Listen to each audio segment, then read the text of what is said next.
welcome us. How are you feeling now? Just share in the chat how you are feeling so that we get to see how you are feeling.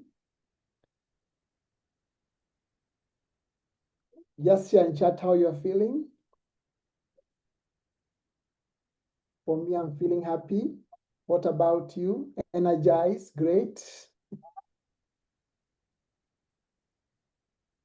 Excited, thank you. Thank you very much, Belinda. Evelyn, thank you. Thank you very much. I'd like to take this opportunity to welcome Marianne, to welcome us. Marianne. Hello, everyone. I'm so glad you're feeling good, that you're happy, that you're excited, that you're great. I'm seeing all your comments in the chat box. Excited again? Yes, I'm also excited. Welcome back to our 5th session of our Community of Practice in Teacher Education Reform. So excited to have you here with us today on this beautiful Thursday. Every Thursday, Thursdays are our days to meet. So my name is Marianne. You probably know me already from emails or from Google Classroom or WhatsApp. And I work at UNESCO ICPA. And I'm one of the 2 facilitators that you'll be seeing today for this course. The other one, Dr. Maina Gyako, you have just heard from. He's our wonderful instructor for this short course and community of practice. So I just want to give a quick thank you to our other partners who are behind the scenes for this community of practice. We work very closely here at UNESCO ICPA with the GPE KICS. GPE is the Global Partnership for Education, and KICS is the Knowledge Innovation Exchange Hub for a total of 40 countries, 40 countries throughout Africa, but we especially work with 19 of them in Eastern, Western, and Southern Africa. And we also work closely with the European Union's Regional Teachers Initiative for Africa, that's the EURTIA. And we work with the Shanghai Funds and Trust, the Africa Federation of Teaching Regulatory Authorities, that's AFTRA, and the African Union, that's the AU. So there's a lot of people, a lot of numbers and people and partners that are behind the scenes of this COP space. And we thank you for joining again. This space will run until the end of November, early December of this year, and we're focusing on pre-service teacher education. And then next year, we're going to start this space again, and we'll be focusing on in-service teacher education, that's CPD. So right now we're focusing on new teachers and on student teachers, and next year we'll talk about teachers that are already practicing in their classrooms. Okay, so a couple of Mina, did you want me to share this slide or just the dates for the COP? Yeah. Okay, I'll just do the dates then. You can. So I want to give a quick announcement before handing it back over to Dr. Mina. We need to change a few dates for this meeting space. It'll be Thursdays, but there are a couple of Thursdays in which we need to change for different reasons of unavailability on our side.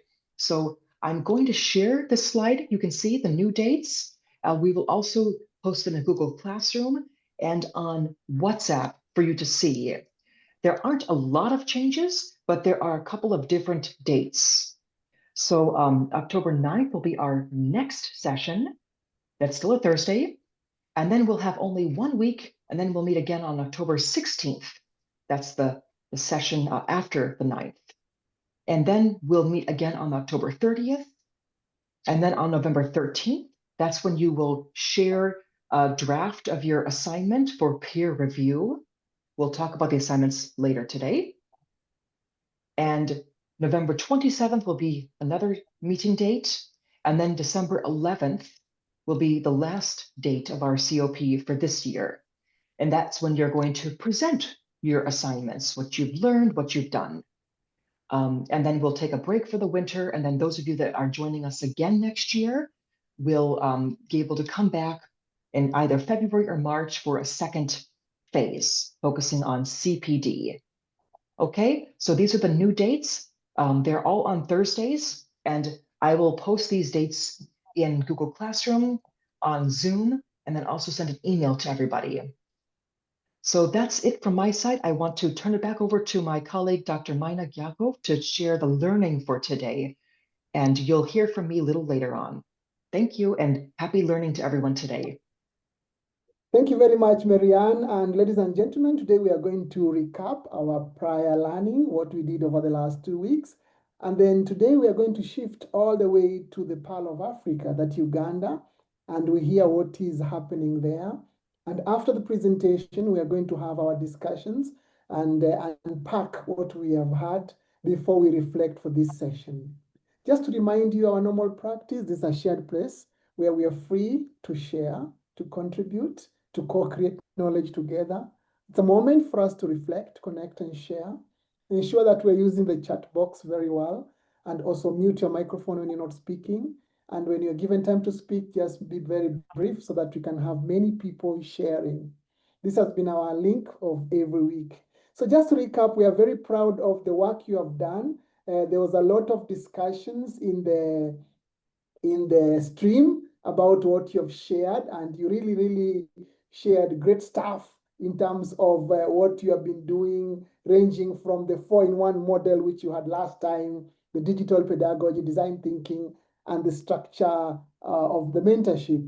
There was across the countries in the discussion, we saw that you looked at digital and readiness. You also pointed out on the weak links between theory and practice, and you also shared about insufficient inclusivity in training.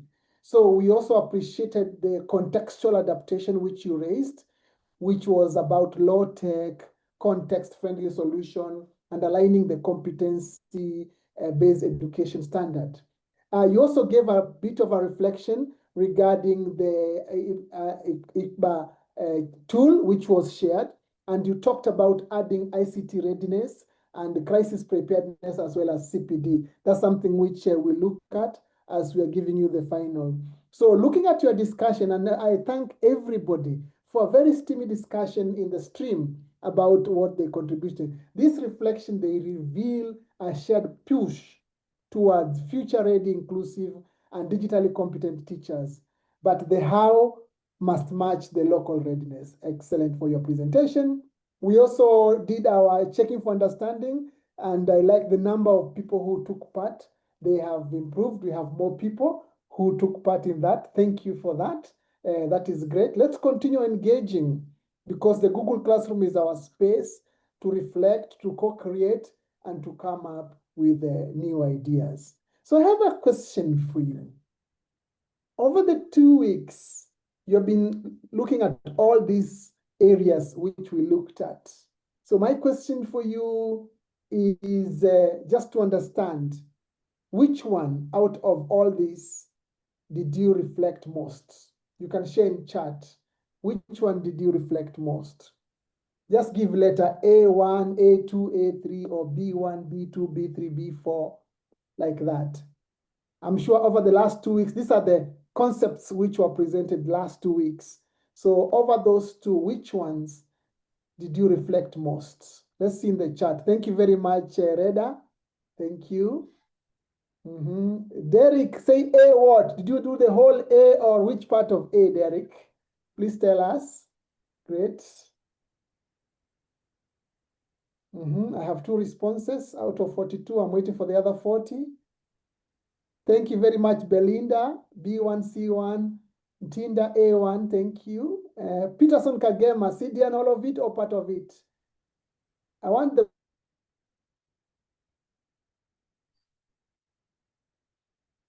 most. Lopez, Can you get more?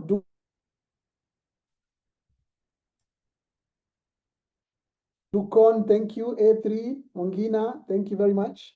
We really had a lot of engagement in our session. And then I'd like now us to discuss in groups of 4 about what we did as our reflections. So in groups of 4, look at the questions which I've offered there.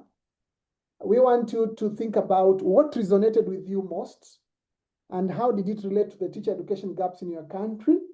What challenge might arise? So when you come back after only 5 minutes, you'll share one insight you got from that. So I'm putting you in groups of 4. Quickly, when you are asked to go to a group, just go to a group, unmute, and begin sharing with your colleagues. So there we are. 5 minutes from now, we get into our rooms. You are in force. Just share quickly those questions which I've shared there.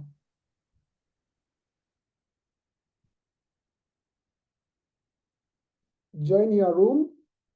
When it asks you to join a room, and then discuss those questions.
Welcome back. I can see people are coming back. Thank you very much. Can you share in the chat one shared insight that you had from the small quick fire reflection? Share in the chat something you picked up from the quick fire. What is it that you picked from the quick fire from your colleagues? One insight that you picked up. Just quickly share in the chat something you picked up from your colleagues. Thank you very much, Reda. Thank you. Something you picked up from your colleagues. Thank you very much, Dennis. Technology is coming up. Something you pick up from your colleagues.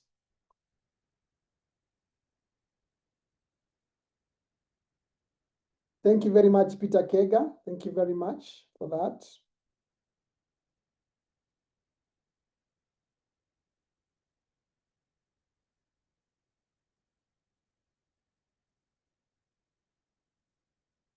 Thank you very much. Thank you. So now we are going to shift gears and move on to something else. We are going to be in 5 groups. Now you can see I'm increasing the numbers. And you're going to have a link. I'm sharing the link in the chat. You click on the link. We are going to use a jot board. So only one person in your group will be able to handle that jot board, which I've said. So we will be in 5 groups, and each group will be entering that. So what you'll do is you'll have a discussion, and when you discuss, and I want to share the jot board so that for those who have never used a jot board, you can see the familiarity. This is the jot board which I'm talking about. So when you come here, when you're discussing, pick on a sticky note. This is a sticky note here. Pick a sticky note, write your point here, write your point.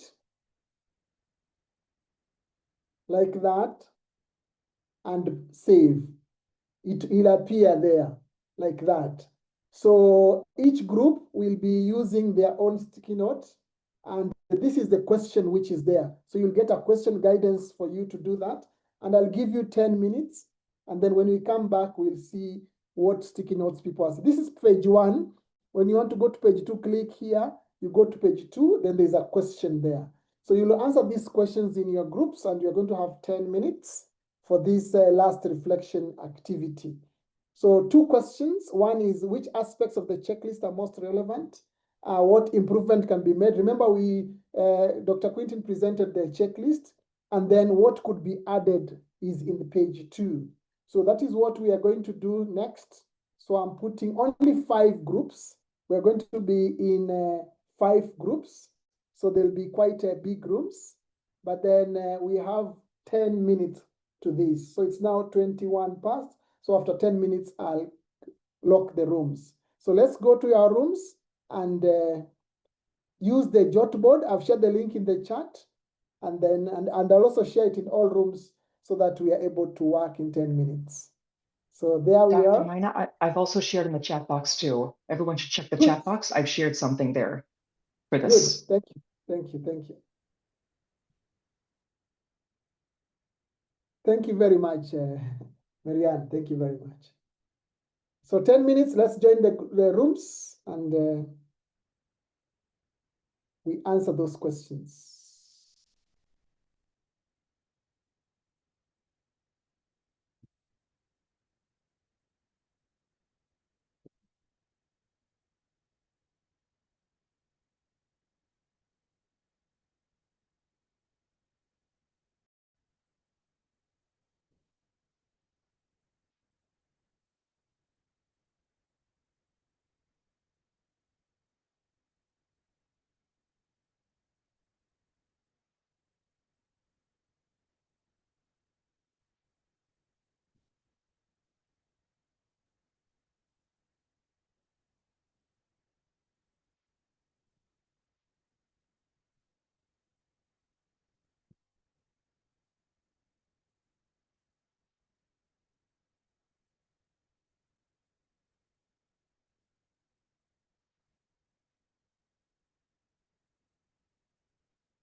Hello, doctor. Yes, please. Yes, I couldn't join the jot bot because it's saying only 5 collaborators can join at a time. That I should leave um, the the jot bot. Yeah, in each room, we have 5 rooms. In each room, only one person should join to be your scribe. So you contribute and the person types. Okay. I get now. So now, okay, I've been finding it difficult to get to room 3. My browser keeps rotating, doesn't gotten me there. So let me retry. Okay.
Welcome back. I hope you have been able to work on the jot board. I'm seeing a lot of activity on the jot board. So thank you for that. Quite some contribution in the jot board. And that is what we wanted you to share, what you reacted to in terms of the tool which was shared and your recommendation. Thank you very much for that. Some people are having a challenge because the jot board was only allowing one person in the group, and I think I requested you to do that. So what I want you to do now in the chat, I want you to type one word or a short phrase on what summarizes our recap today, because now we are summarizing our recap of what we did last time. So let's go to our chat and say something about what we have gone through from when we started the 4, we reflected in 4s, then in 5s, and how was it? Quickly share in the chat. Oh, Matthias said their group did not allow. Okay. Matthias, is not only about this, the whole thing. Great. Somebody has written something. Comments from room 3. Thank you very much, Marianne, for that. Okay. We have an issue of technology.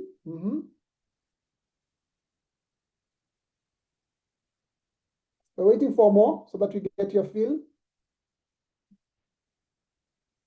Thank you very much, Lydia. Jane Sabuyo, thank you very much, pedagogy. Can I get more?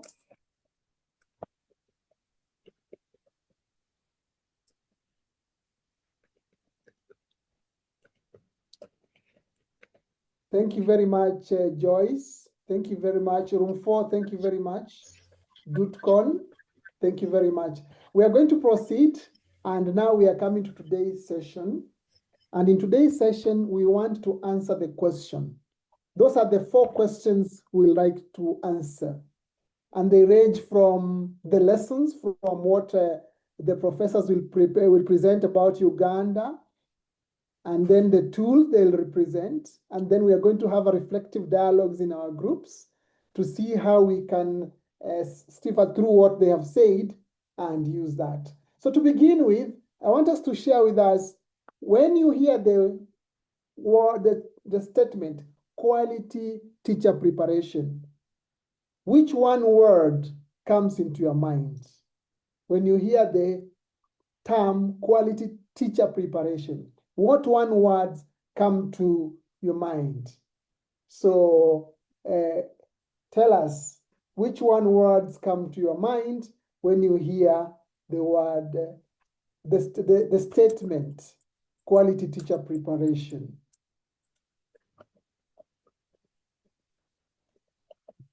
Okay. Great.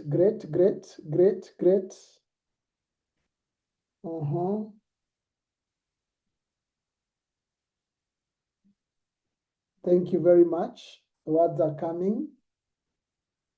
Thank you very much. Thank you very much. And I really wanted the words to be done through this link so that I can be able to see them, but it's okay. I can see them coming through.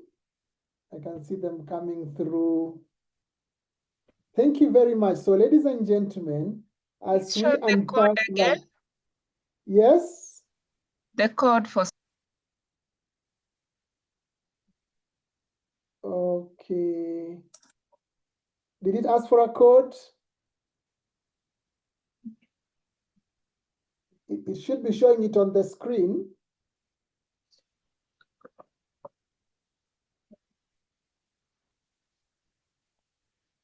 Okay. Let me just share that screen again.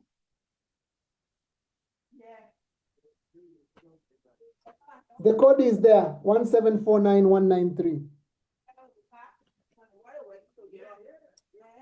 And you can see what people are saying. Thank you.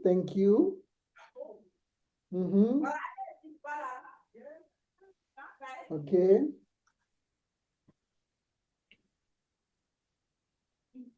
So that is what our team has said. Thank you very much. We are now going to proceed, and I now take this opportunity to introduce our presenter. And just a moment, just want to get the screen.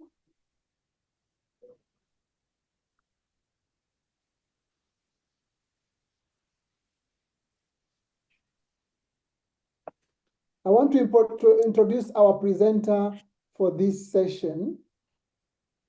And our presenter for this session is Professor Betty Akulu Ezati, one of the Uganda's most distinguished voices in teacher education and reform. Professor Ezati is a seasoned educator, researcher, and policy leader who has dedicated her career to advancing teacher professional development, inclusive education, and gender equity in education. She is the immediate former Dean of School of Education at Makerere University. Currently, she shares the task force establishing the Uganda National Institute of Teacher Education, a landmark step in strengthening teacher training and professional standard in the country. Professor Ezati also serves as a co-chair of Education Committee of the Uganda National Agency of Sciences, where she contributes to shaping education policy at national and regional level. Her research and advocacy span teacher-professor development, indigenous knowledge, and inclusive approach to education, making her a leading figure in Uganda ongoing teacher education reform. We are honored to have her share insights today on how these reforms are reshaping the preparation and growth for teachers. Welcome, Prof, to this particular session. You're welcome, Dr. Maina. I'm humbled. I don't know where you got all those from. Okay, thank you so much. Good afternoon, everyone. I'm glad to join the community of practice today. I think I've really missed a lot just listening to what has been transpiring in the presentation. And so I'm just going to take us very, very briefly about Uganda's reform in education, and specifically the role that UNITE, which is Uganda National Institute for Teacher Education, is playing in this teacher reform, as well as the key lessons that we have learned in the process of this implementation. Next slide, please.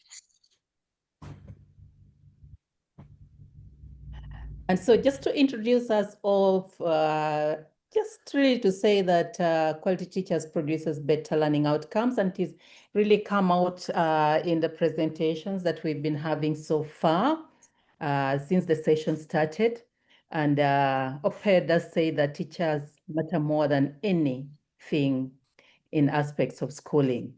And so as a knowledge-based profession, teachers require competent and effective teaching cadre that would promote excellence and equity. And I think that is what we've said when Dr. Maina asked about what do you understand by quality teacher preparation. I think all these came up. And so you need for just a bit of the introduction about it. UNITE is a product of a policy. And Uganda passed a policy out in 2019. And in that policy, it was specifically mentioned that there should be a degree awarding institution for teachers established. And this is supposed to train teachers from pre-primary, primary, up to secondary, as well as postgraduate diploma in teacher education and other masters in education, as well as PhD. And so the institution I'm going to talk about is derived from the policy. Next slide. Okay, so this is just a glimpse of the policy, what is in the National Teacher Policy of 2019. So there are 4 key issues in this policy. The first is about streamlining teacher management. And in line with that, the policy clearly stated that a National Teacher Council should be set up. As I talk now, the council is not yet in place, but the bill is in Parliament, and we are waiting for it to come out of Parliament. So the council will be in charge of registration, licensing, accreditation of teachers, implementation of motivation framework, and continuous review of schemes of service. So since it's not in place, we have, of course, registration going on, but we still don't have renewal of licenses. Teachers are licensed to teach, they're registered to teach, and we don't have periodic licensing as is spelled out in the policy. So in the second thing is the strengthening pre-service as well as in-service. And with that, now I can see that part of my slide is not appearing because of the black color, but the policy clearly states that the National Institute for Teacher Education should be set up, and the institute is expected to implement initial teacher education up to graduate studies, as well as CPDs. So UNITE is supposed to train but pre-service teachers, but also offer continuous professional development. Next slide. The third thing is that there should be standardized teacher development, qualification, and practice across all levels of education. And so to do that, the policy clearly states that the standards for teaching, institutional leadership, and teacher qualification framework should be developed. Uganda has already developed a teacher qualification framework, and this is intended to actually harmonize teaching across the different institutions. We have several institutions that train teachers at degree levels.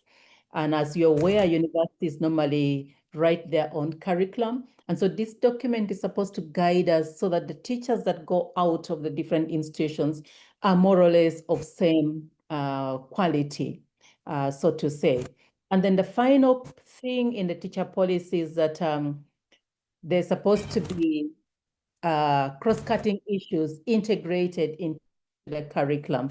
And these has also begun to take root in the different institutions. So with that very brief introduction about the teacher policy, I would now like to speak more about UNITE, which is on the next slide. So UNITE is an institution that is very, very new. It was established last year. And as I speak now, we have two cohorts of students spanning the different levels of education. We have teachers for pre-primary, teachers for primary, and teachers for secondary schools who are now on campus being trained. We have 5 campuses distributed across the country. So the first thing that UNITE did was to develop diploma and bachelor's. The policy states that the minimum qualification for a teacher should be a bachelor.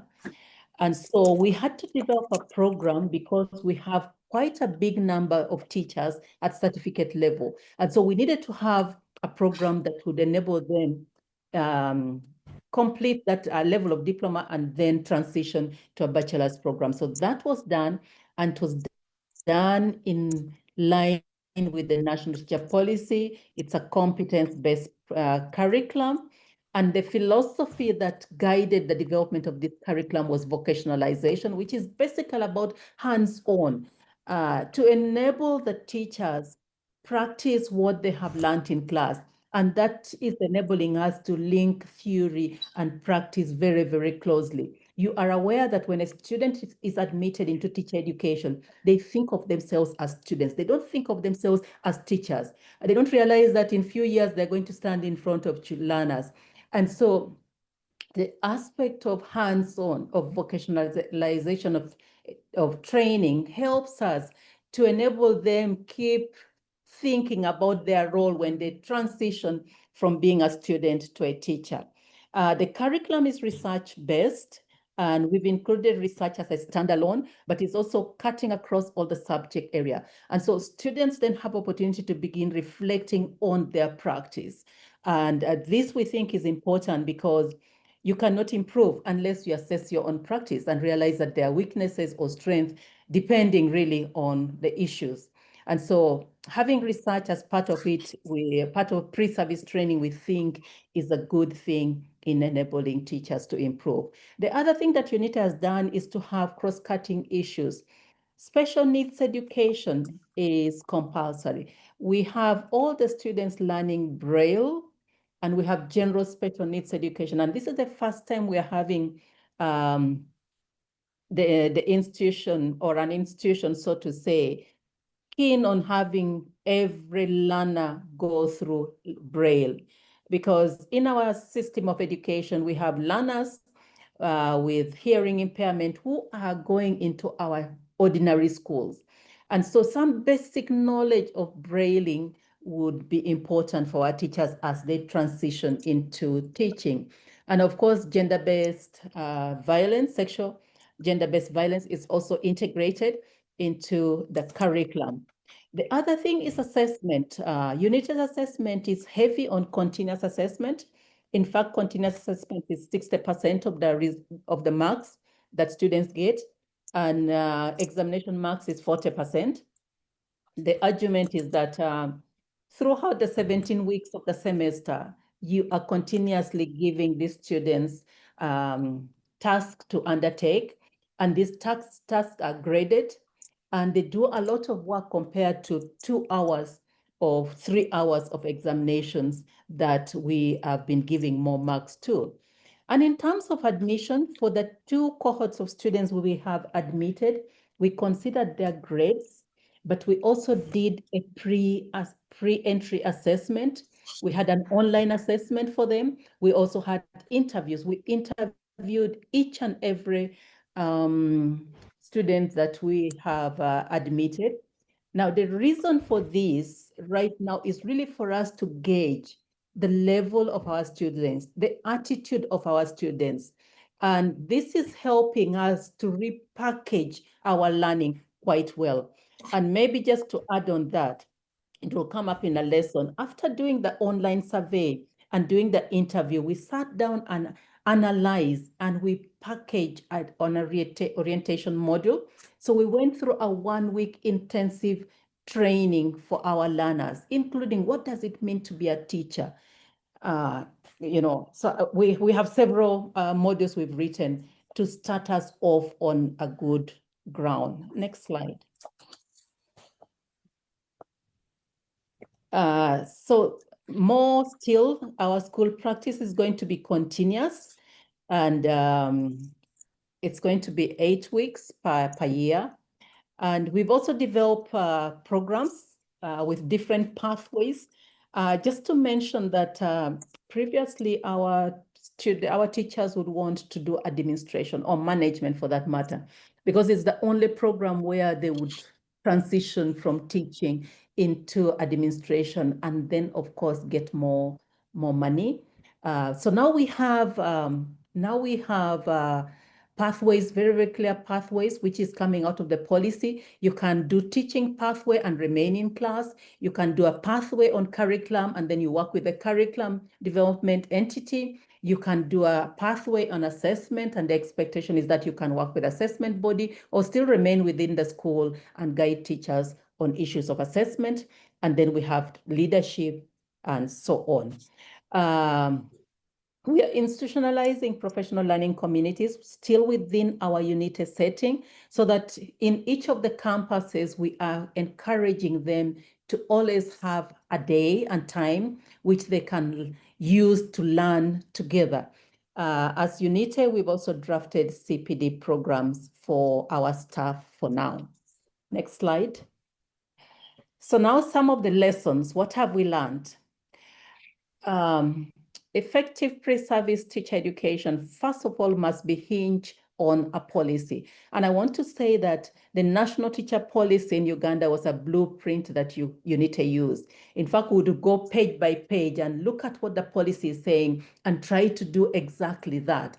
So that made it easy for us because the policy had been passed by cabinet. And once we aligned all our things to the policy, it was easy to then sell it and say, this is what we've done, and this is coming out of the policy. The second thing we've learned is that for effective pre-service teacher education, students need to be oriented, teacher educators need to be oriented. And this stimulates reflection on their practice and also foster a mindset change.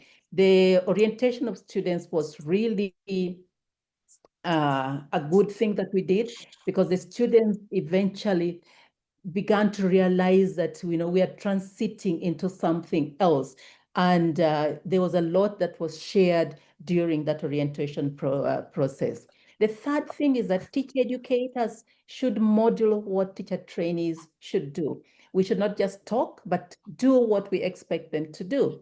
And the fourth thing that we've learned is that it's important to bring all the stakeholders on board. You need a buy-in, and therefore you need to respect their views. And so the process that we went through, at every stage we were consulting the different stakeholders, and that made it easy for us to eventually start.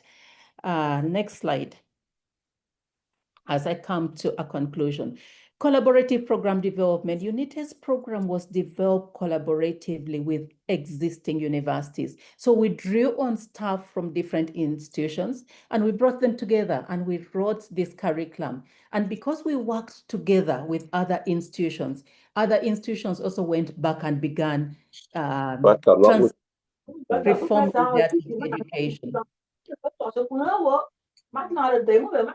Yes, so they began reforming their teacher education. The other thing is that to ensure consistency in delivery, UNITE has developed a teacher's guide and we've distributed this to the different campuses so that implementation in Campus 1 and Campus 2 are closely aligned because they're following one document. And the intentional focus on research, we think it's really important. It's a lesson we've learned because it supports continuous learning. And as I conclude in my next slide, I just want to say that UNITE is positioning itself to deliver quality and inclusive education and making research compulsory, making research a standalone, I think for us is important. And we would really want to emphasize that to all our learners and educators because research in teacher education has not been a lot. And we need to begin documenting a lot of things that are happening in teacher education. And above all, we need to model what we say, not just say it. So that in brief really is about UNITE and what it's trying to do to transform teacher education in Uganda. Thank you. Thank you very much, Prof, for that very profound awakening insights of the great things that you have been doing, professionalizing the process of becoming a teacher, all the way from induction and the way which we are exposed, and how you did it collaboratively with other teams to ensure that it's policy guided. There are a set of questions which have been shared in the chat. So I'll request you, Prof, to just read through the questions in the chat and then you respond to them. There's the first question from Mr. Peter Kega, who is asking, how is this connected to teacher training colleges and universities offering education courses? Is UNITE an umbrella body within these institutions? Is UNITE an umbrella body within which these institutions operate? Prof, over to you. Thank you very much, Peter. Now, UNITE, as I said, is meant to provide pre-primary, primary, and secondary teacher education. And we had primary teachers education, primary teachers colleges and national teachers colleges in Uganda. But because the policy stopped admission into teacher education for S4 or S4 students, that meant that the primary teachers colleges cannot admit. And it also meant that the national teachers colleges cannot admit because national teachers colleges have been admitting diploma holders. And so what has happened now is that UNITE has taken over the 5 national teachers colleges and the 23 primary teachers colleges are offering UNITE's diploma. So they've now moved away from the certificate that they were offering. They are now offering diploma programs. And when those students go through that diploma program, they can then join the bachelor's program. Now, UNITE has not stopped the training of teachers at university level. They're going to train. It has only now taken over what was happening in the primary teachers colleges and the national teachers colleges. I hope that answers you, Peter. Thank So you you very would say much. yes? Maybe you can look for other questions and answer. There are several questions there. There are 3 more. Yes, I'm actually going through who train at UNITE. How are the teacher educators selected and prepared? Now, UNITE being an institution offering degree is like a university, so to say. And so the guidelines for recruitment of teachers for universities is what applies to UNITE. the instrument that created UNITE mandated that UNITE first recruits those who qualify from the national teachers' colleges. And that's what has been done. The NTC's recruitment started from there. It's only when we have a gap that recruitment will be externally advertised. So we are following what National Council of Higher Education states about the qualification of somebody who should teach a degree holder. In Uganda, you cannot, a diploma holder cannot teach a diploma holder. And a first degree holder cannot teach a first degree holder, something like that. So that's what we are following. Next question, let me see. Do you manage to upgrade the teachers having certificate to the first degree? I think I've answered this question because our National Council of Higher Education said that they cannot move, certificate holders cannot move straight to bachelor's, and that is why we developed the diploma program for the certificate holders to get diploma before moving to bachelor's. How do you reconcile policy implementation and that of government interference? I think we have not had a lot of challenges here. And I want to say that because we tried to align whatever we are doing to the policy, it was very easy to say this policy was passed by cabinet. And for example, the policy says focus on continuous assessment, and a continuous assessment should be 60%. So once we made that 60%, we said this is from the policy. We took it to the National Council of Higher Education, and they didn't have a problem with it because there was already a policy pronouncement to that effect. So we've not had so much problem with implementation vis-a-vis government interference. How do you intentionally nurture the right mindset among teacher educators, policymakers, teachers themselves to not only adapt innovation, but also sustain them in the long term? Jen, I think this is an important question, but I must say that it's something that we are trying to work on. We are still very young, but we are trying to, can I say, make sure we talk about it on almost a weekly basis to our teacher educators. And like I said, we have modules, CPD modules for our teacher educators.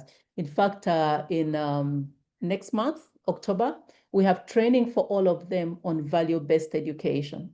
So we periodically have this training, and we think that with continuous training, we should be able to get a mindset change. Of course, we are working with people who have been trained in a certain way, and they've been training teachers in also a different way. And that is why, as soon as we recruited our teachers, we embarked on induction and orientation for them so that we are on the same page with the people who are going to teach the teacher trainees.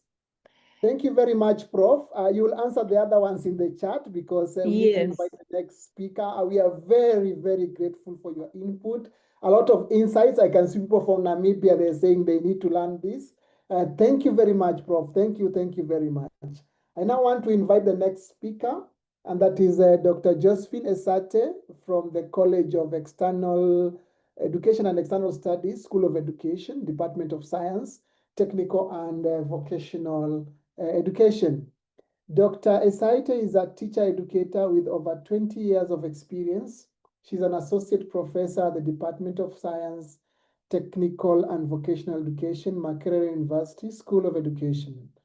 Dr. Esaite has been one of the facilitators for Pedagogical Transformation for Africa, PEDAL, under the Partnership for Africa Social and Governance Research, PASG, where she supported university academic staff in East and Horn of Africa to improve their pedagogical practices.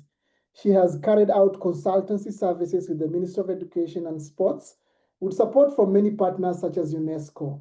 Her consultancy work has involved many areas, including, but not limited to, developing induction modules for teachers, educator, peace education initiative, and development of quality assurance framework and quality assurance guidelines. She served as a national consultant in the recently concluded review of the National Teacher Policy for Uganda. Welcome, Professor Josephine Saiti for your presentation. Thank you very much, Professor.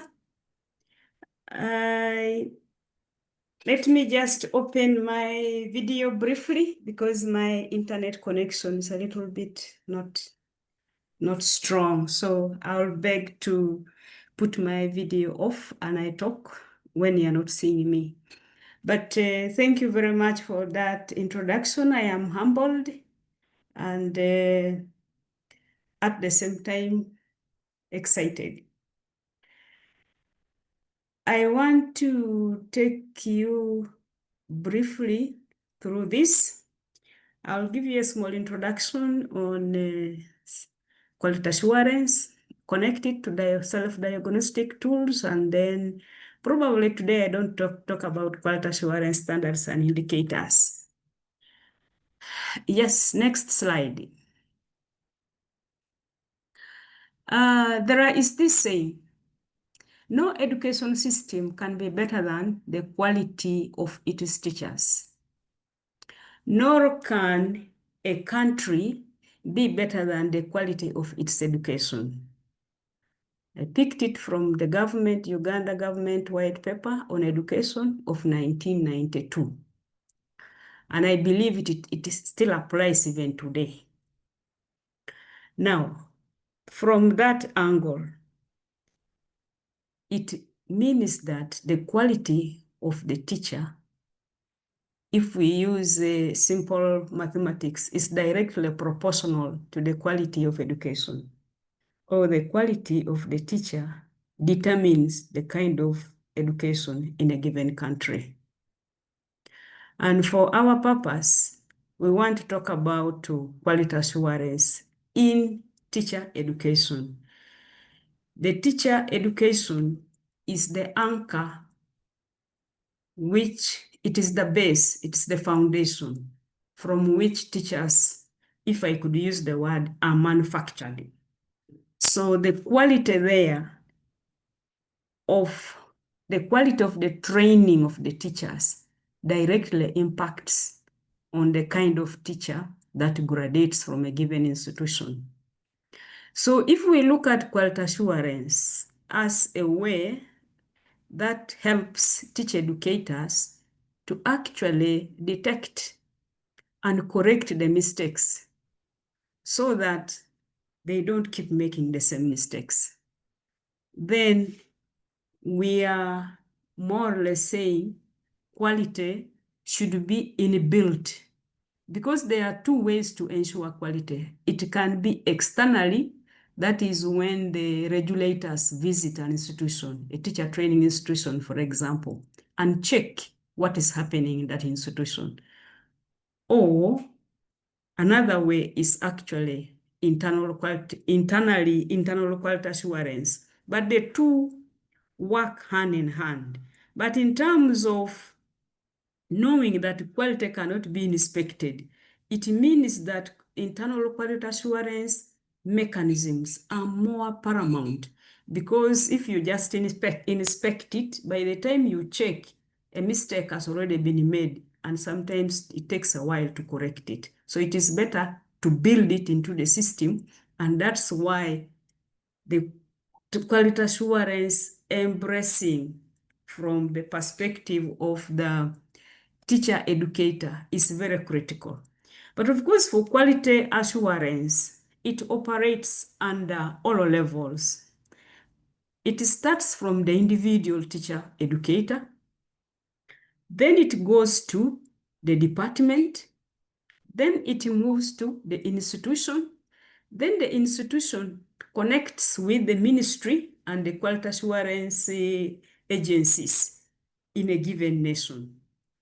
So if the teacher educator is to understand checking the quality, the kind of quality in the sense of, is my work responding to the kind of expectations that society looks upon in my area as a teacher educator?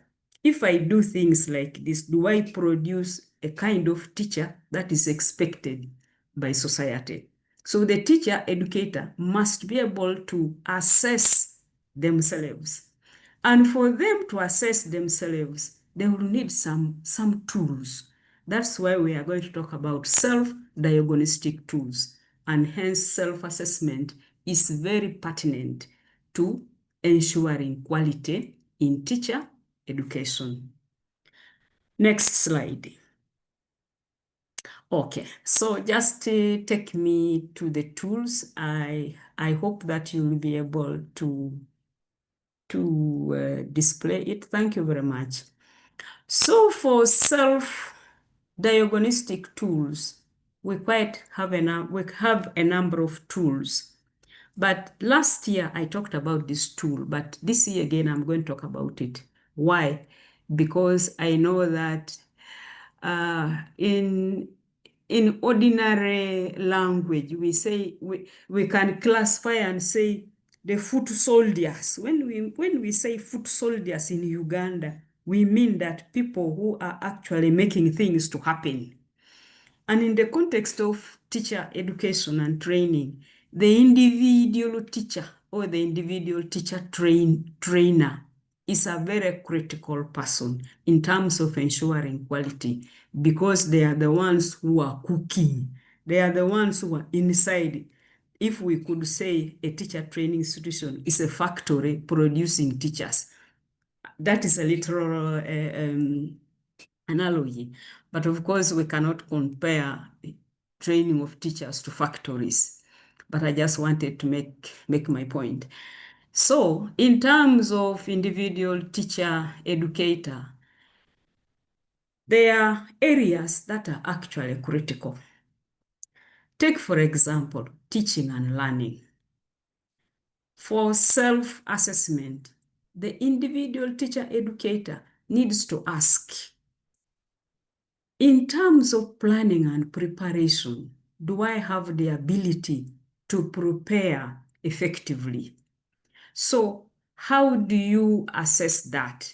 You can do that by looking at a performance indicator, for example, the session plan.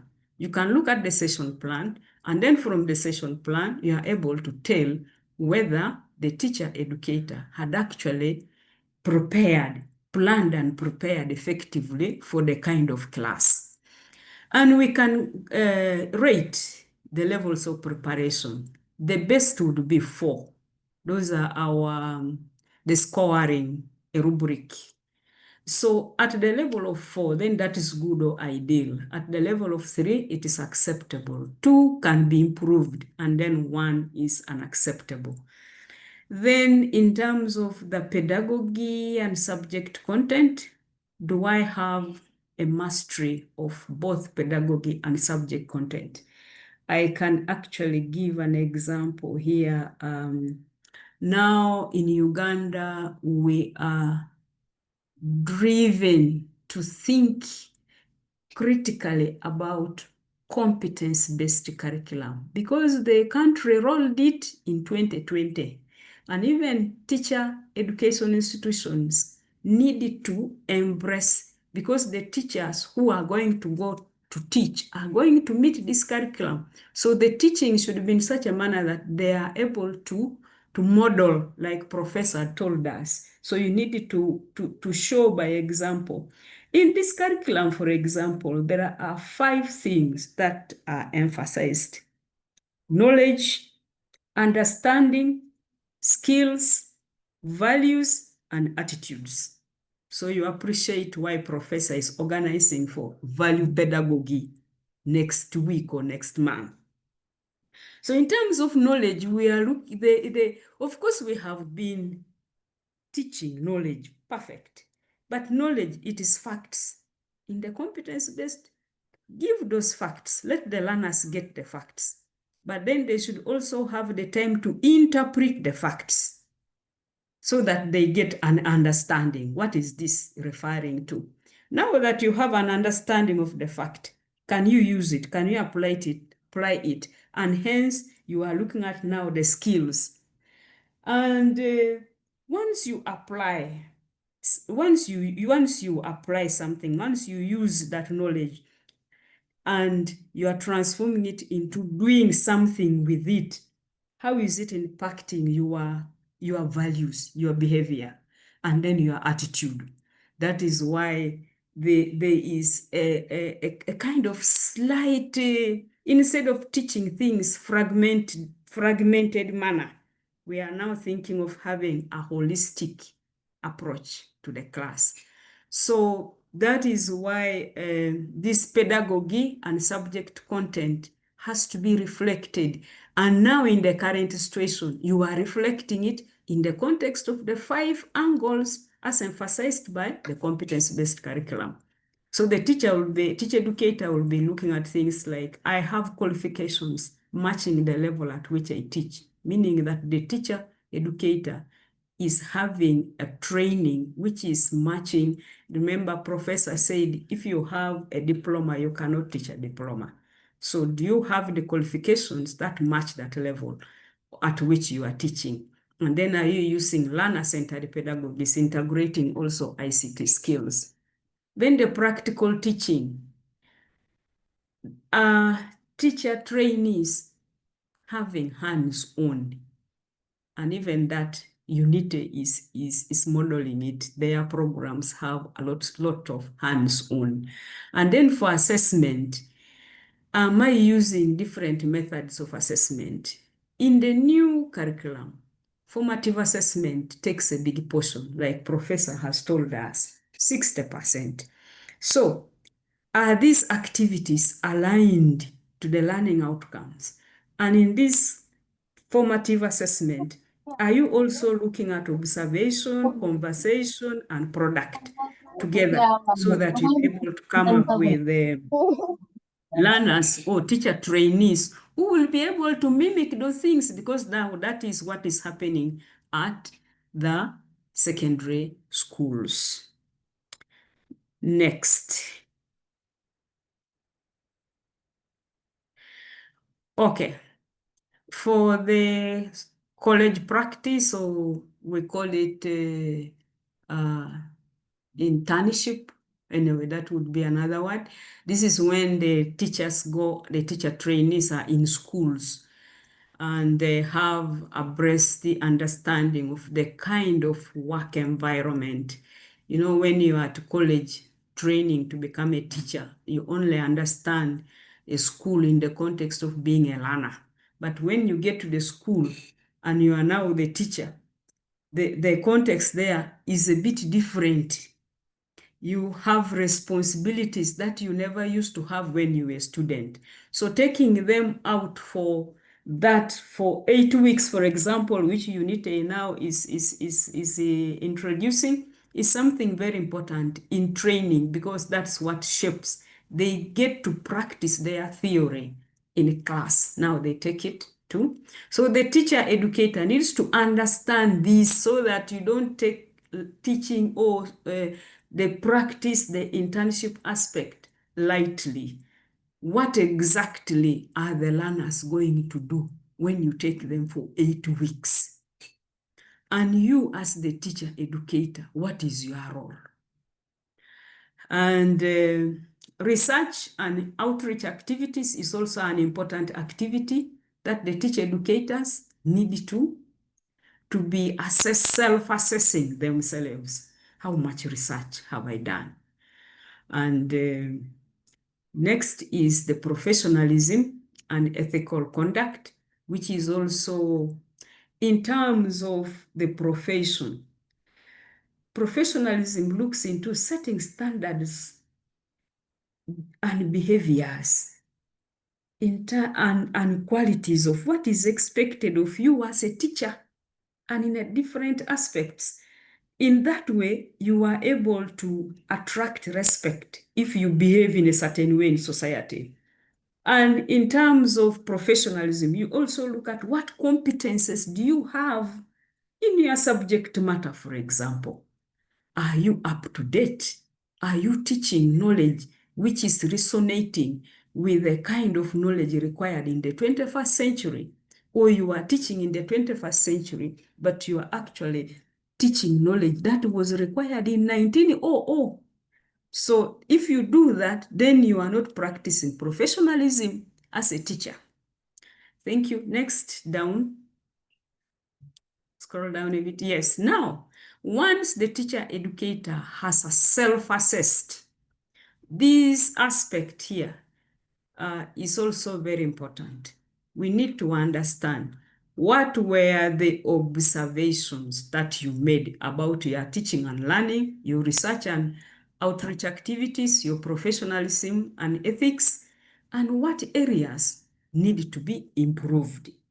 That is something very important for teacher educators in terms of quality assurance. Because remember, quality begins with individual teacher educator. That's the person who is in the lecture room, in the class, taking these teacher trainees, helping them to become teachers. So the quality needs to be inbuilt, and the only way to build it is for you to know how you are doing, how you are measuring in terms of the standards expected of you. And you can only do that by undergoing a self-assessment. Next slide. Oh, no, not next slide. Move a bit. That is teacher. I think this is teacher standards or something. Lower it down a bit. No, up. No. I want to check what the heading says. Oh, yeah. Leaders. Okay. This is about leaders. You know, an institution, quality assurance has to be holistic. Everybody must contribute, including the cleaner. The smallest person in an institution has to contribute to quality, because any mistake they make can titrate, can come to affect performance in an angle that someone might not anticipate.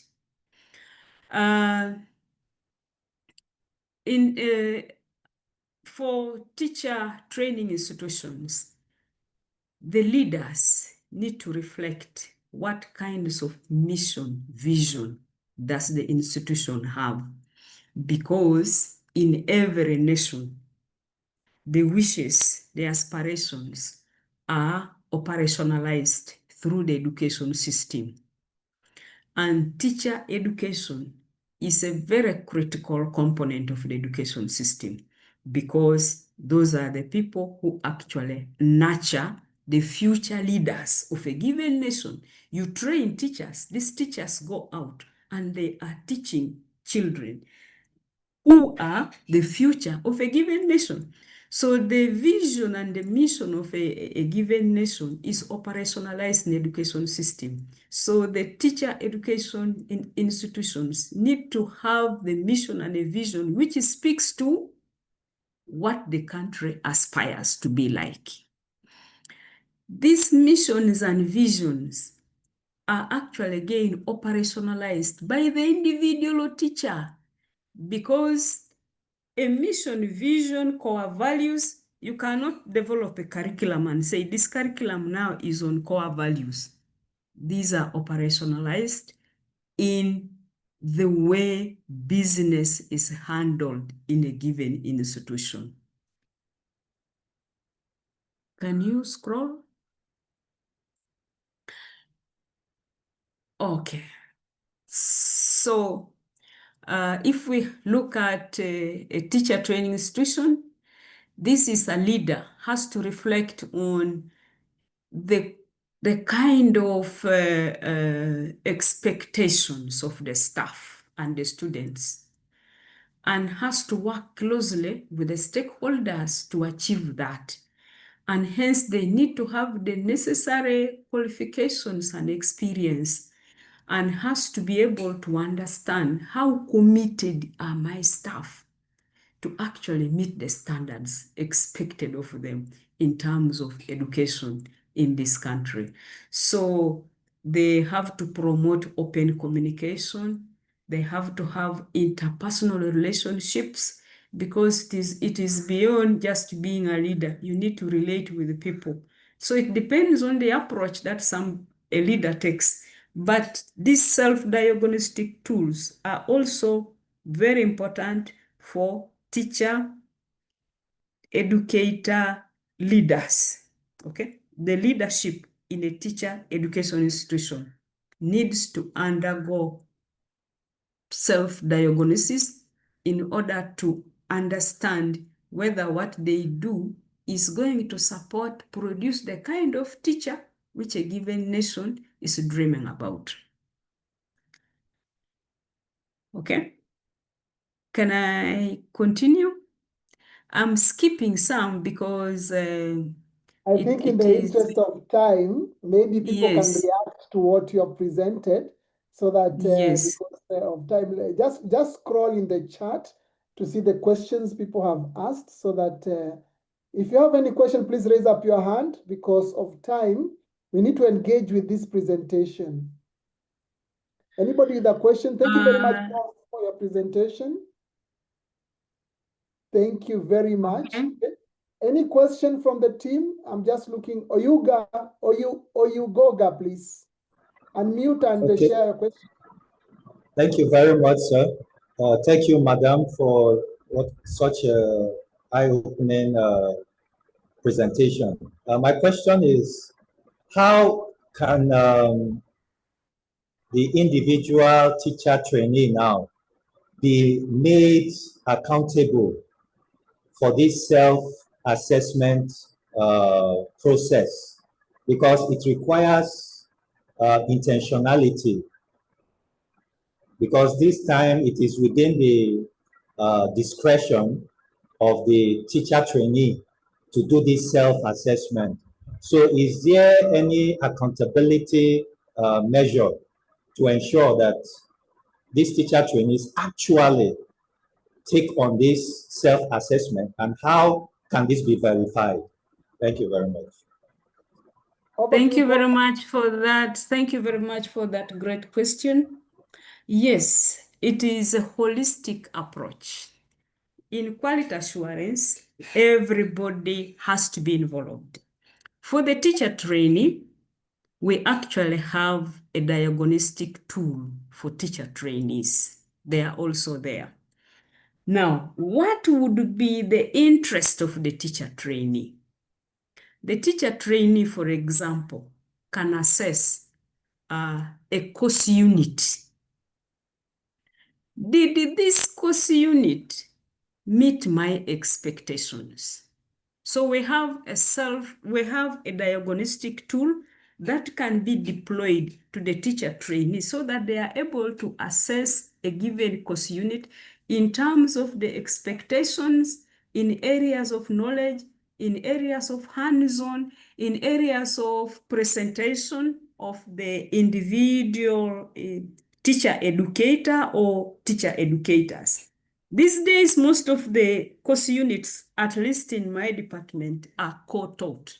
What does that mean? Two people are teaching, and the two people are appearing in a class at the same time.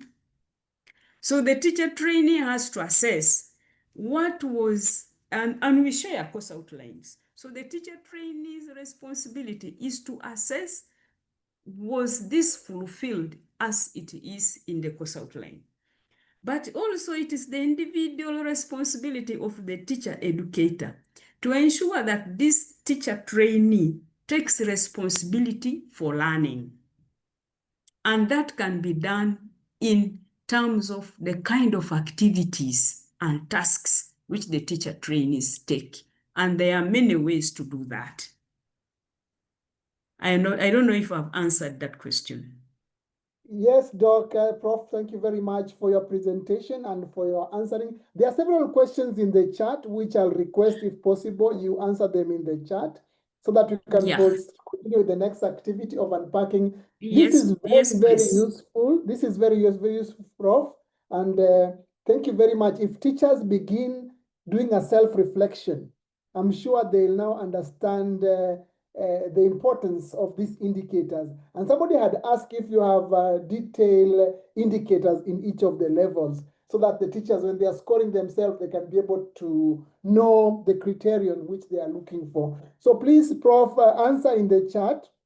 There are two questions from Dereje, from Belinda, and from Wanu Makame. And then there's another one from Mavimbela. Please answer those questions. There's a question from Eswatini as we move on. So I appreciate, and let's give an appreciation to our prof for her presentation. Very, very insightful. And it's something which we need to take on and see how best can we be able to empower our teachers. Because when you are able to assess yourself, then it means you know the indicators. So Prof, thank you very much for your presentation and for responding to the questions that we have just shared. So ladies and gentlemen, we are going to go to the next activity. And in the next activity, we are just discussing what we have heard. We have heard from Professor Betty and Professor Josephine. And now is our time now to engage with that in our groups. And then after that, so I'll give you 10 minutes and we are going to go into two groups. There'll be even groups and odd groups. And I'm sharing the links in the chat. So we'll be 10 groups, but if you're in odd group, click the odd link. And if you'll be in even group, click the even link. And then join, and we have 10 minutes for discussion. Fill in that area you have, and then we'll come back and share. So I'm recreating the groups. We're going to have 10 groups. And in these 10 groups, the odd are going to use the link for odd. The even for even, actually I'm creating 8 so that we are many. And then we share, please. I'm opening the rooms now. 10 minutes, we should be back here. Thank you.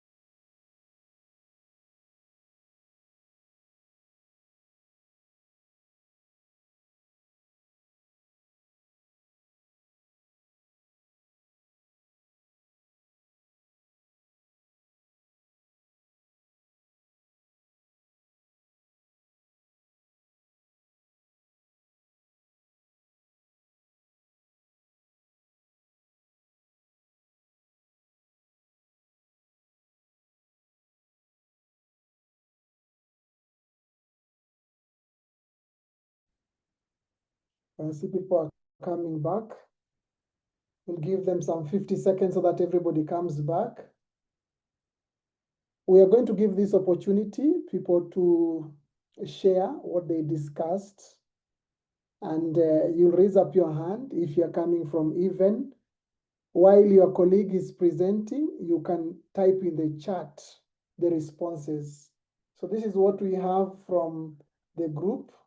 So we are looking at two groups. The odd rooms were looking at Uganda's teacher education reform, and they had some discussion questions which they were looking at. Those are the questions. So somebody to raise up your hand so that you share what you discussed, because this is what we have from what you did. This is what, so we want to hear from you. I'm looking for hands. What did you share regarding this question? Anybody from the odd groups where you are looking at these 3 insights from that first presentation?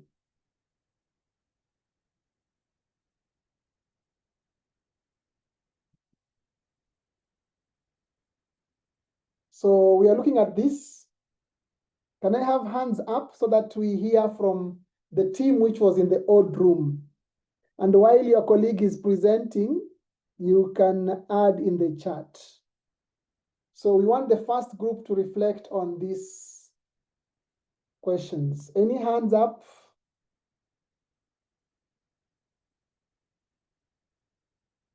I'm looking at hand up. The teams which were in the odd group, I don't have to look at your names to know who was there. If you're in the odd group and you want to present, just raise up your hand and you speak so that we can get to hear from you.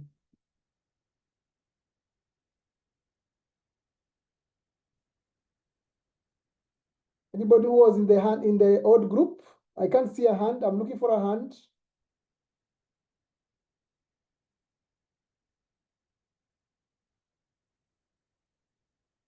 Those who are in the odd group, any hand to share? I'm looking for hands.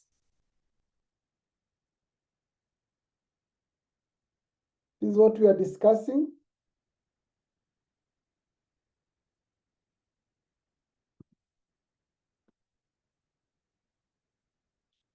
I can't see a hand. I can see Lydia Apinge has said something. Lydia, can you unmute and speak because we can see you in the contribution? Lydia, say something. Yes, but I am from the event group. Oh, okay. Just Yes. continue sharing. Mm-hmm.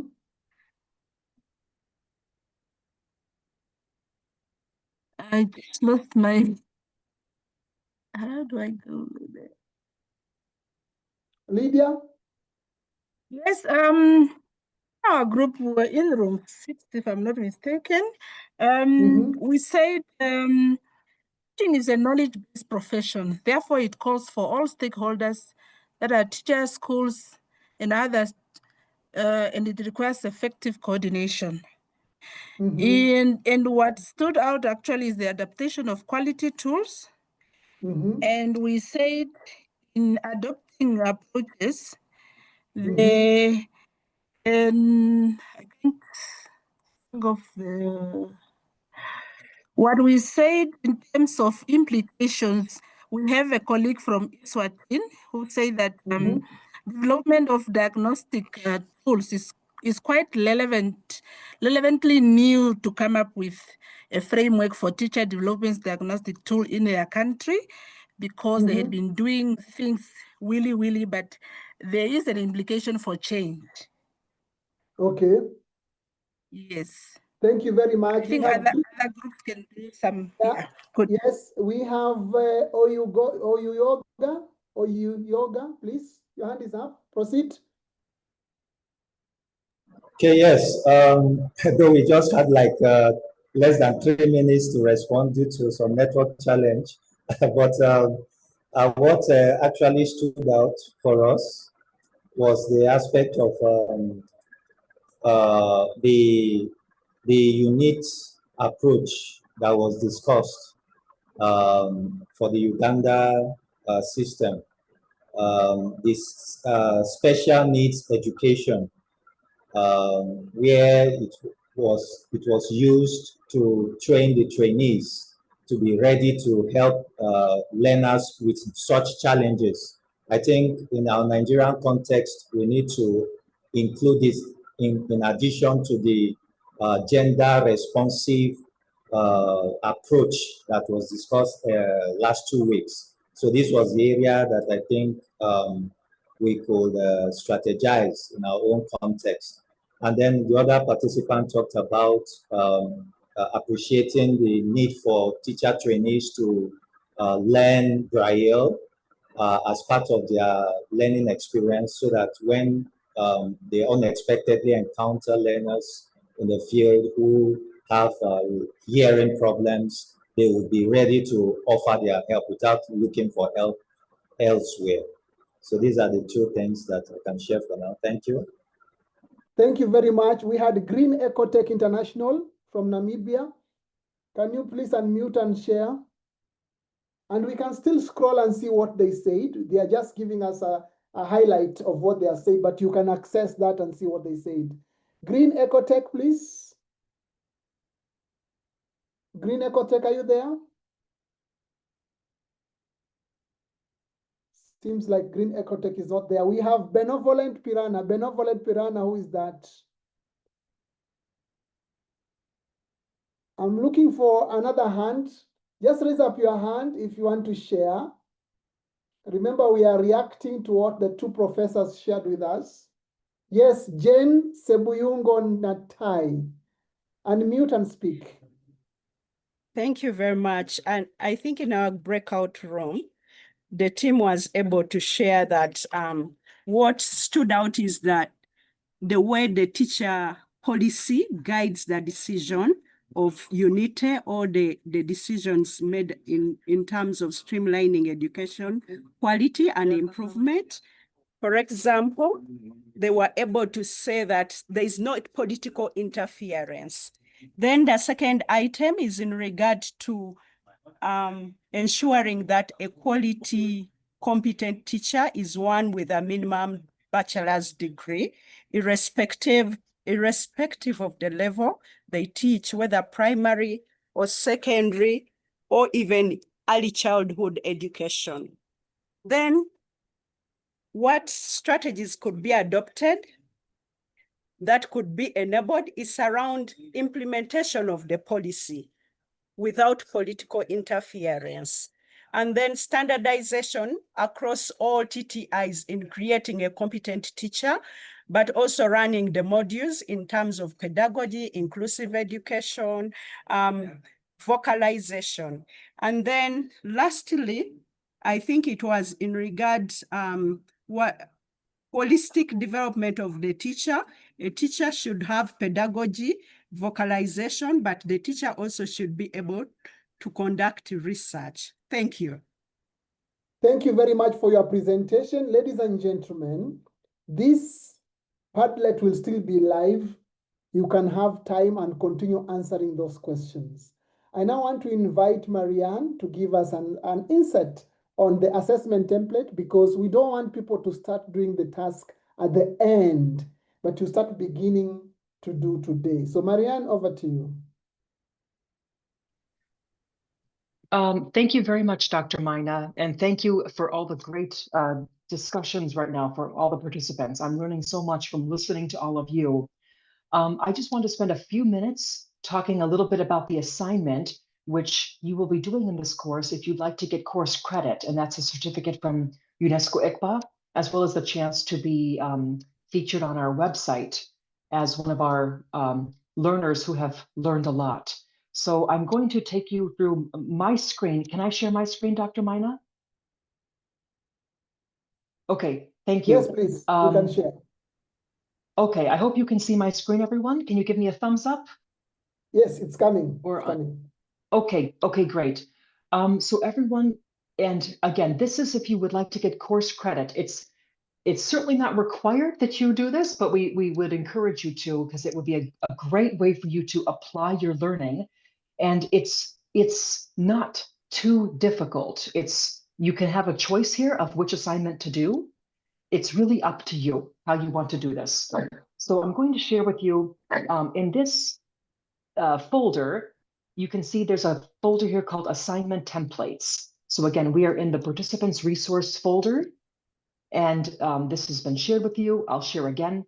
You click on this assignment templates. It'll also be on Google Classroom, and you can see there are 4 assignments that you can do in this class. You just have to pick one of them.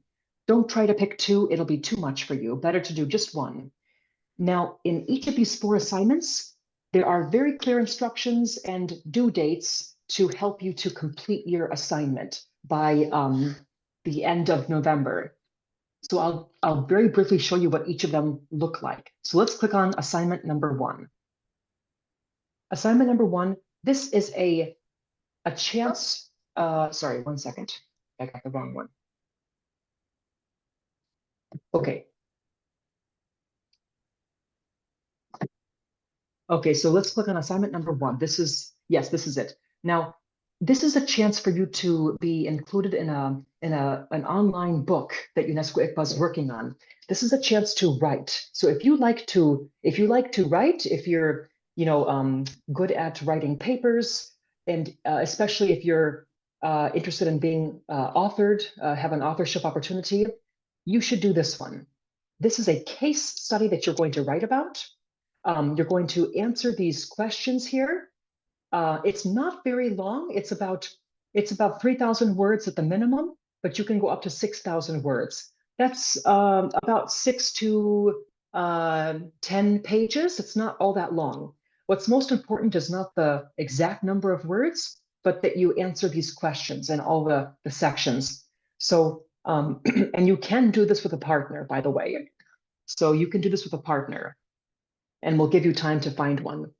So in this authorship paper, this case study, you have to write about the overall situation of education in your country for about 1 to 2 pages, answer these questions. You can write about what is the situation of pre-service teacher education. So you're describing what's currently happening. Then you can describe the situation for teachers. What do teachers go through in your country? What's their experience in your country? That's a really important part. And then addressing the issues. What are the reforms, the innovations, the good strategies, and what do you think should be done to improve teacher education? And then your reference page. So it's all here. You would have to answer these questions in your paper, and you can do this with a partner. So that's assignment option number 1. And the papers will be peer reviewed. You're going to show your draft to this community of practice on the due date of November 13th. So you have to submit it to us, your draft, on November 6th. It's up here. If you do this paper, November 6th is your draft due date. And then you can get some feedback by November 13th for a final due date of November 28th. So that's option number 1. Let's go back to the folder and see another option. So option number 2, what does that look like? If you don't want to, do this paper, if you want to do something that's maybe you can see more practical, here is another option. If you would like to do this option, you should click on assignment number 2. This is going to be applying UNESCO ICPA's framework for teacher education in your country. So again, you can do this with another partner in this course from the same country. And it's going to be about 3,000 words. That's about 5 to 6 pages, I think. So these are the instructions here. Now, we're going to give some more information about this next week that will help you with some guiding questions. But the idea is that you're going to read through those 7 domains that we've talked about in this class, and you're going to try to apply them to your country. Is your country giving the types of degrees that are needed? Does your country have alignment with between teacher policies and teacher curriculum, for example? There's going to be questions that you can answer about your own country's context. You're going to write about 1 page for each of the domains. So that's 7 domains. You can write about 1 page for each. Try to use examples, real examples from your country. You're going to be assessing your country, essentially. That's option number 2, and you can do it with a partner from your same country. So let's go to assignment number 3. I'm just sharing what they look like for you now. And again, I forgot to say that the deadline for this last one is the same. So November 6th, you have to submit to us your draft for peer review, for feedback, for some support. And then it's due actually on November 28th at the end of this course.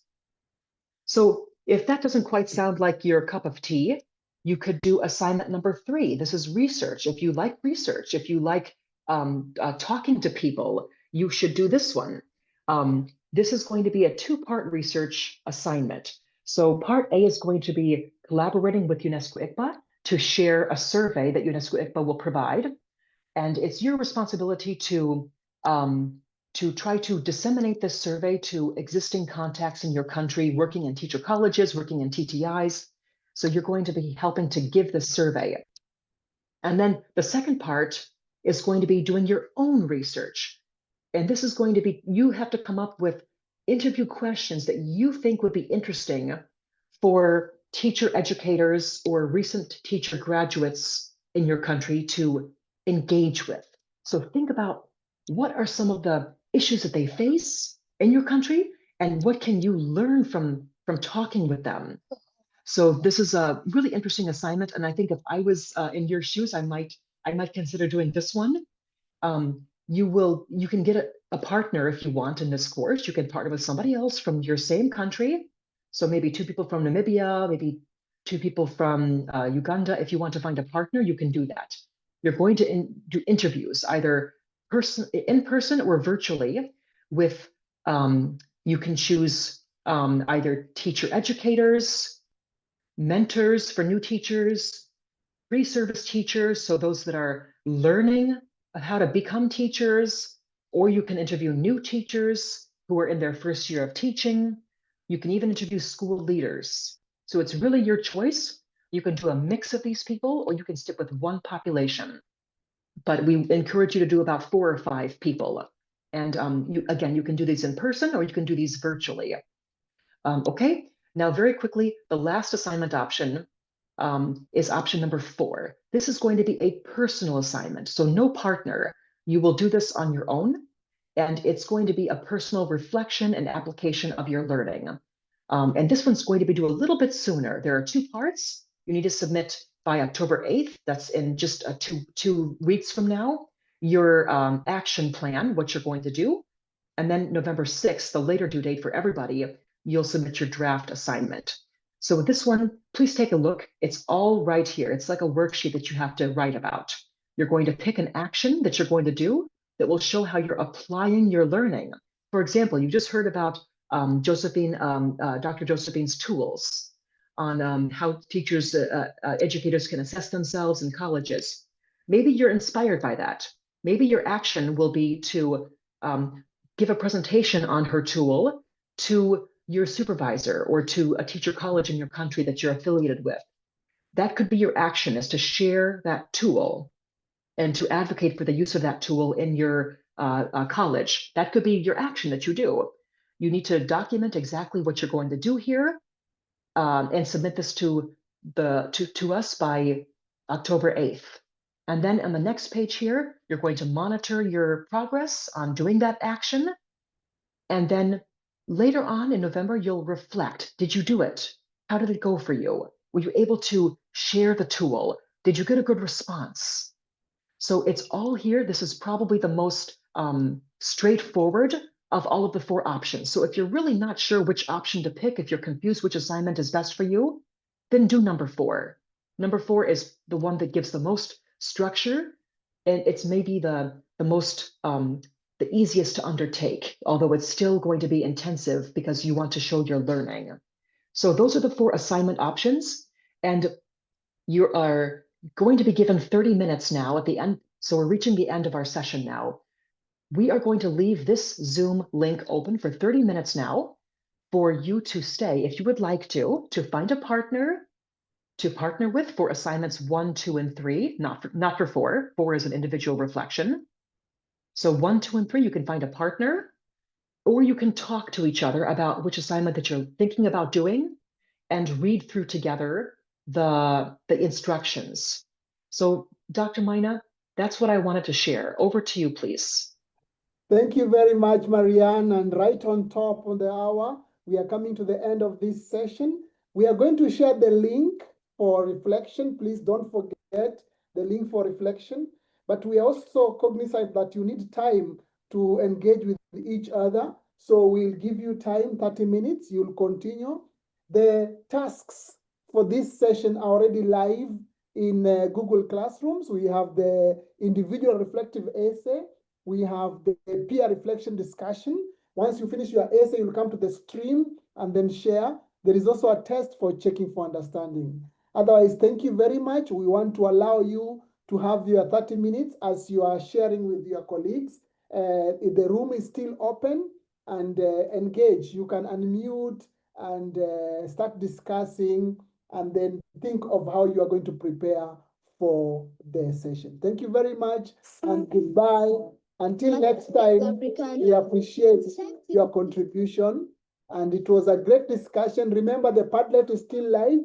You can continue populating it, and until next time, let's continue engaging in our WhatsApp and in our Google Classroom. We are there 24/7 tracking what you're saying. So thank you very much, and goodbye.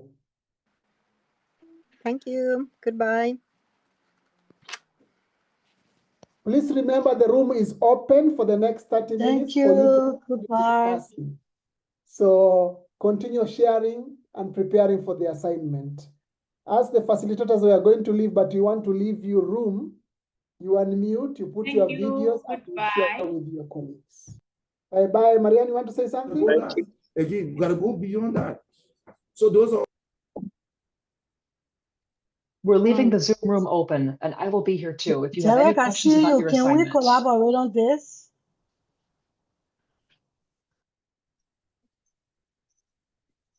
Mariam, will you send these assignments through email as well? Yes, that's what I was asking. Yes. Will just send those emails through email? Yes, absolutely. I'm sending it right now on email, WhatsApp, Google Classroom, and this box. So please Thank you. use the next 30 minutes. We will leave the room open for you, and I'll be here too. You can ask any questions about any of the assignment options, and you can also find a partner from the same country if you'd like to talk amongst yourselves. I will not be talking the whole time, but I'm here. And I'm sharing the links now for the assignments. I'm here if you have any questions, but please, you can talk amongst yourselves. You can do except for number 4, the other assignments you should do with 1 or 2 other people. They're group assignments. Okay?